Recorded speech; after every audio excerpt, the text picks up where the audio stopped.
Dans cette vidéo, nous allons voir comment analyser un sujet de dissertation avec plan thématique qui est le suivant. Dans l'article de l'Encyclopédie Universalis, les débuts littéraires de Gouges sont associés au début de la Révolution.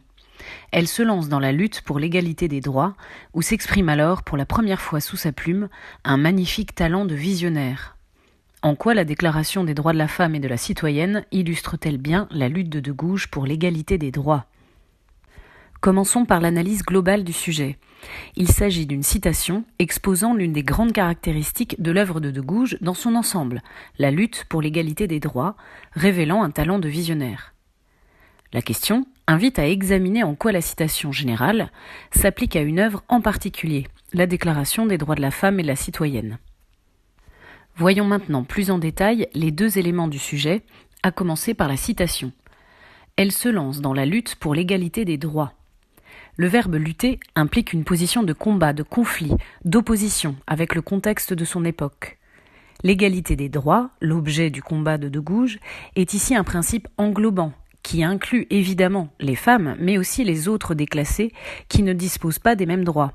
On veillera donc à ne pas parler exclusivement de l'égalité entre les sexes, même si cela sera notre principale matière. Deuxième partie de la citation, où s'exprime alors pour la première fois sous sa plume un magnifique talent de visionnaire. Un ou une visionnaire est une personne qui propose une vision du monde surprenante et singulière qui se vérifie dans l'avenir rétrospectivement. Cette qualité intellectuelle de Gouges est ici louée grâce au terme mélioratif. Elle dispose d'un magnifique talent. Enfin, il s'agit de reformuler la citation. L'article indique que l'écriture de Gouges, débutée avec la Révolution, sert un combat au service d'un idéal de société égalitaire. Ces propositions, en avance sur leur époque, inspireront pourtant certains progrès légaux et sociétaux des siècles ultérieurs.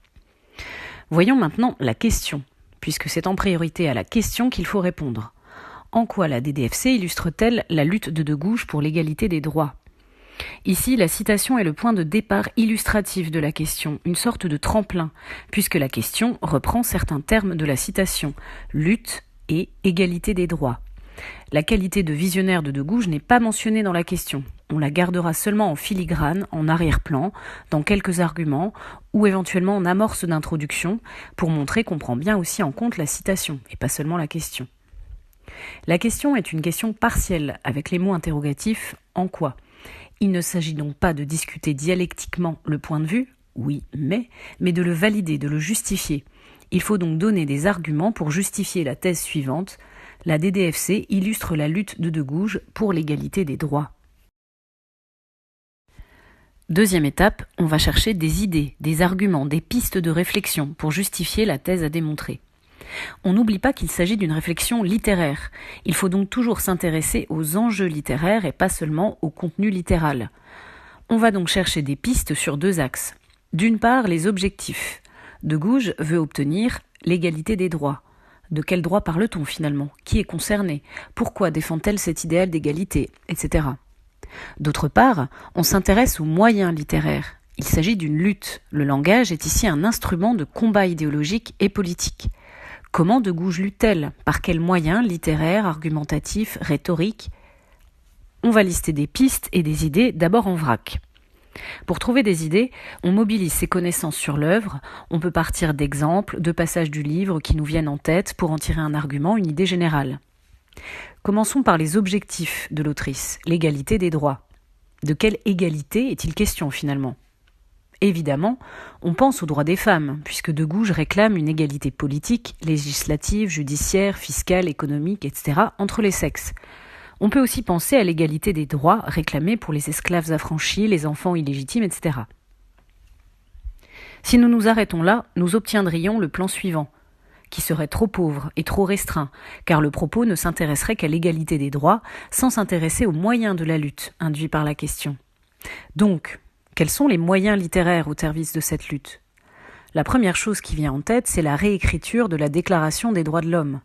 Gouges pastiche cette déclaration pour souligner ses lacunes injustes. Ensuite, on peut penser aux adresses directes à la société, la reine, les députés, la femme, l'homme, à qui elle demande explicitement d'agir. Enfin, on peut s'intéresser aussi aux formes et aux tonalités variées, polémiques, didactiques, ironiques.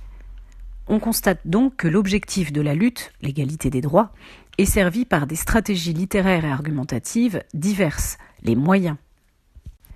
Troisième étape, on va élaborer nos grandes parties, notre plan, à partir de nos pistes en vrac, en veillant à ne surtout pas dissocier le fond, l'objectif de l'égalité des droits, et la forme, les moyens littéraires de la lutte pour l'égalité des droits.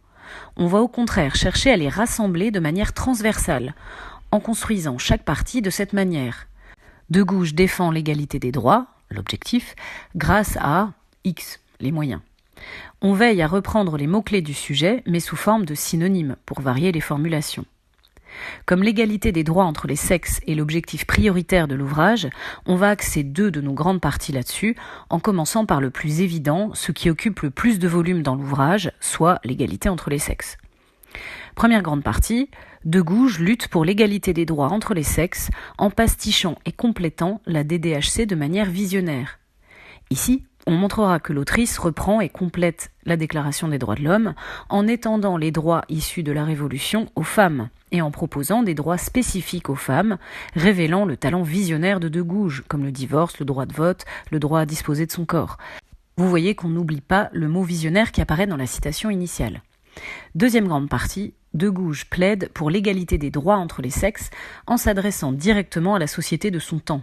Ici, on montrera que De Gouges s'adresse aux puissants pour obtenir des modifications légales effectives, la reine et les députés, mais aussi qu'elle vise à faire réagir les hommes et les femmes en proposant des changements très pragmatiques concernant la vie quotidienne des femmes, notamment le mariage, la maternité, l'héritage. Enfin, troisième grande partie, on élargit. De Gouges défend plus largement le droit de tous par des stratégies argumentatives variées. Ici, on montrera qu'elle défend finalement l'égalité des droits de tous les citoyens, les esclaves, les enfants illégitimes, les prostituées, en s'appuyant sur des stratégies variées, visant en définitive à condamner toutes les formes de domination tyrannique.